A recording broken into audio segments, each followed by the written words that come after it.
इस कहानी की शुरुआत में हम एक साइंटिस्ट को देखते हैं जो अपनी लैब में डिफरेंट टाइप्स के पपेट को बनाता है। वो उन पपेट्स को बनाने के लिए कुछ रोबोट्स के पार्ट यूज करता है और फिर वो उस पपेट को एक वायर से अटैच करके वहीं पे लटका देता है और साथ ही उस पपेट को वो एक गैजेट से कनेक्ट करता है जिससे उस गैजेट में रोशनी होती है और तभी वो पपेट जिस रस्सी से लटका हुआ था वो अचानक से टूटकर नीचे गिर जाती है। लेकिन अब वो पपेट एक इंसान की तरह ही मूवमेंट कर पा रहा था और वो ये देखकर पूरी तरह से हैरान था। तभी उसे नीचे वहाँ पे वो साइंटिस्ट गिरा हुआ दिखाई देता है। इसके बाद वो पपेट वहाँ से भागने के लिए खिड़की से जाने की सोचता है, लेकिन वो जिस जगह पे था वहाँ पर से वो कूद नहीं सकता था और साथ ही वहाँ की धरती भी बुरी तरह से डिस्ट्रॉय हो चुकी थी। इसीलिए वो सीढ़ियों से नीचे आता है तो उसे वहाँ पे अपने जैसा ही एक और पपेट दिखाई देता है जो पपेट नंबर 2 था और जिसे हम स्टार्टिंग से देख रहे हैं वो पपेट नंबर 9 होता है। अब नंबर 2 उससे बात करने की कोशिश करता है लेकिन नंबर 9 कुछ बोल नहीं पा रहा था। इसीलिए नंबर 2 आकर उसे चेक करता है तो उसे पता चलता है कि नंबर 9 के अंदर कम्युनिकेशन वाला गैजेट गायब है। इसीलिए वो उसे अपने साथ ले जाता है और उसके अंदर कम्युनिकेशन करने वाला गैजेट फिट करता है जिससे नंबर 9 बोलने लगता है। तभी उन दोनों को वहाँ पर किसी के आने का पता चलता है। इसीलिए नंबर 2 नंबर 9 को छुपने को कहता है और तभी वहाँ पर एक बड़ा सा स्केलेटन रोबोट आता है और वो नंबर 2 को मारने लगता है। ये सब देखकर नंबर 9 बुरी तरह से डर जाता है, लेकिन अब उसे स्केलेटन रोबोट ने देख लिया था मगर वो चालाकी से कहीं दूर जाकर छुप जाता है। तो वो रोबोट नंबर 2 को अपने साथ ले जाने लगता है, लेकिन अब नंबर 9 डर के मारे बेहोश हो चुका था।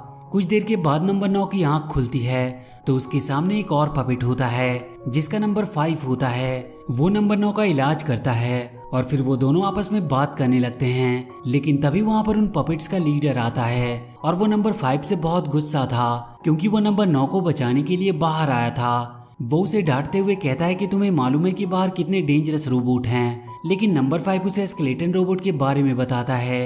जिसके बाद वो लीडर उन दोनों को अपने साथ ले जाता है जहां वो नंबर 9 को आसमान की ओर देखकर बताता है कि कई साल पहले इंसानों और रोबोट के बीच में युद्ध हुआ था जिसकी वजह से ये पूरी जगह बर्बाद हो गई, लेकिन आखिर में सारे इंसान मारे गए और युद्ध के खत्म होने तक इस पूरी धरती पर केवल एक ही रोबोट बचा जो कि वो बड़ा सा स्केलेटन रोबोट है। वो नंबर 9 को एक चार्ट दिखाता है जिसमें कुछ मेंबर्स के ऊपर क्रॉस का निशान लगा हुआ था। दरअसल इस चार्ट में जो नंबर्स दिख रहे थे वो कोई नंबर्स नहीं बल्कि पपेट्स के नाम थे और जिस पपेट को वो स्केलेटन रोबोट मार देता था वो लीडर उसके नंबर के आगे क्रॉस लगा देता है और अब वो नंबर 2 के सामने भी क्रॉस लगा देता है क्योंकि उसे भी स्केलेटन रोबोट उठाकर ले जा चुका था। लेकिन नंबर 9 लीडर को समझाता है कि नंबर 2 का हमारे पास कोई सबूत नहीं है कि वो मारा जा चुका है, इसीलिए हमें उसे बचाना चाहिए।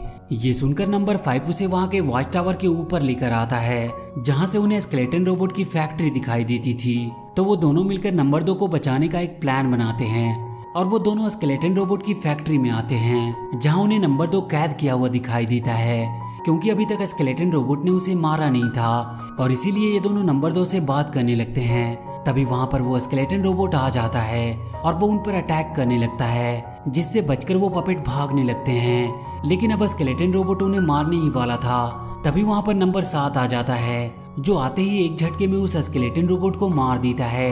उस पपेट नंबर 7 को देखकर नंबर 9 और नंबर 5 बहुत खुश होते हैं, पर तभी नंबर 9 को एक गैजेट दिखाई देता है तो वो उसे उठाता है और उसे सामने एक मशीन पर एक प्लग दिखता है। तो नंबर 9 उस गैजेट को मशीन से अटैच कर देता है। उसे नंबर 2 रोकने की कोशिश करता है, लेकिन अब बहुत देर हो चुकी थी और वो मशीन एक्टिवेट हो जाती है और वो नंबर 2 को अपनी तरफ खींचने लगती है। नंबर 9 ये देखकर काफी दुखी होता है। अब जैसे ही वो मशीन नंबर 2 की सोल को एब्जॉर्ब करती है तो वो पूरी तरह से रोबोट में बदल जाती है और फिर वो उन पपेट्स पर ही अटैक करने लगता है।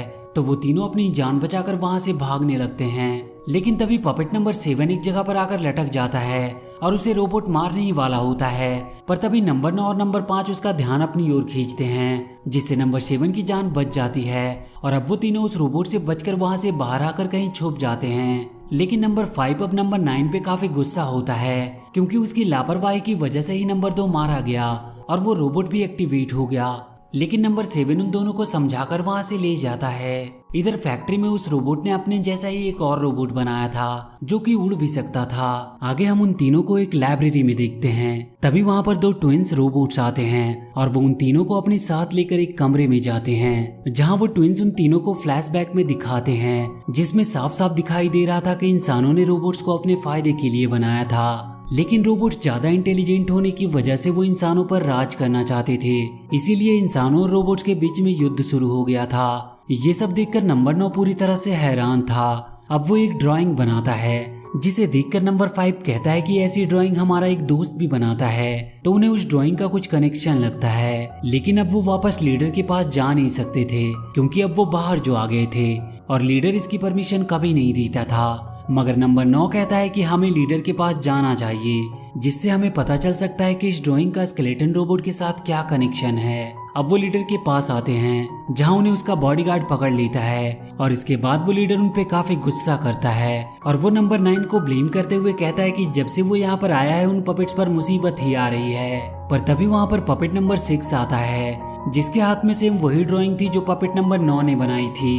अब ये दोनों उस ड्राइंग को देख ही रहे होते हैं कि तभी उनके लीडर का बॉडीगार्ड उन दोनों का सामान छीनकर फेंक देता है। लेकिन तभी वहाँ पर उस रोबोट का बनाया हुआ उड़ने वाला रोबोट आता है, जिससे वो बॉडीगार्ड लड़ने लगता है। मगर वो रोबोट कुछ ज्यादा ही पावरफुल था, इसीलिए वो बॉडीगार्ड पर भारी पड़ता है, तो उन पपेट्स को अपनी जान बचाने के लिए वहाँ से भागना पड़ता है। लेकिन उड़ने वाला रोबोट उनका पीछा करता है, पर वो पपेट किसी तरह मिलकर उस रोबोट को मार देते हैं। मगर उस रोबोट ने उनकी जगह का काफी नुकसान किया था और उस पूरे जगह पर अब आग लग चुकी थी। ये सब देखकर वो पपेट्स काफी दुखी थे, क्योंकि उनके पास रहने के लिए एक ही जगह थी जो अब जलकर राख हो गई थी। लेकिन वो कुछ देर सोचने के बाद उन ट्विंस की लाइब्रेरी में जाने लगते हैं। वहीं फैक्ट्री में वो रोबोट अपने उड़ने वाले रोबोट की हालत देखकर दुखी होता है। तभी उसकी नजर पपेट नंबर 2 के बॉडी पर पड़ती है। इधर वो पपेट्स ट्विंस की लाइब्रेरी में पहुंच गए थे, तो पपेट नंबर 9 और 5 पपेट नंबर 6 के साथ उस ड्राइंग की बात करने लगते हैं, जिसे उनका लीडर सुन लेता है। तो वो पपेट नंबर 9 से कहता है कि अगर तुम्हें अपनी जान प्यारी है तो हमारी तरह छुप कर रहो। इसके बाद लीडर उन्हें नंबर 2 का एग्जाम्पल देते हुए कहता है कि नंबर 2 भी तुम्हारी तरह फिजूल की बातें करता रहता था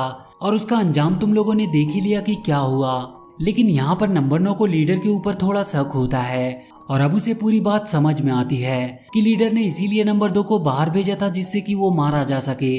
और ये देखकर बाकी के पपेट उसकी तरह सोचना बंद करे। फिर नंबर 9 लीडर से सच उगलवाता है, तो लीडर कहता है कि उसे ऐसा इसीलिए करना पड़ा क्योंकि इससे बाकी के पपेट्स की जान बच सकती थी। ये सुन के नंबर 7 लीडर के गले पर गुस्से में अपना वेपन रखता है, तो नंबर 9 किसी तरह उसे समझाकर शांत करता है। वहीं फैक्ट्री में उस रोबोट ने नंबर 2 की बॉडी को एक मशीन में बदल दिया था और अब वो उनके लीडर के बॉडीगार्ड को हिप्नोटाइज करता है और वो लीडर को पकड़ लेता है। अब इसके बाद वो मशीन नंबर 5 और नंबर 9 को हिप्नोटाइज करने लगती है, मगर नंबर 9 उससे बचकर लीडर को छुड़ाता है और तभी वहाँ पर नंबर 7 आकर उस मशीन का सामना करने लगता है। लेकिन वो मशीन नंबर 7 को अपने साथ ले जाता है, जिसके जाते ही लीडर को होश आता है और वो उन पपेट्स को वहाँ से किसी सेफ जगह पर जाने को कहता है। लेकिन नंबर 9 अपने दोस्तों को मुसीबत में छोड़कर जाना नहीं चाहता था, इसीलिए वो लीडर को वहाँ से जाने के बजाय अपने दोस्तों को बचाने को कहता है। अब वहाँ पर नंबर 2 की बॉडी गिरी हुई थी।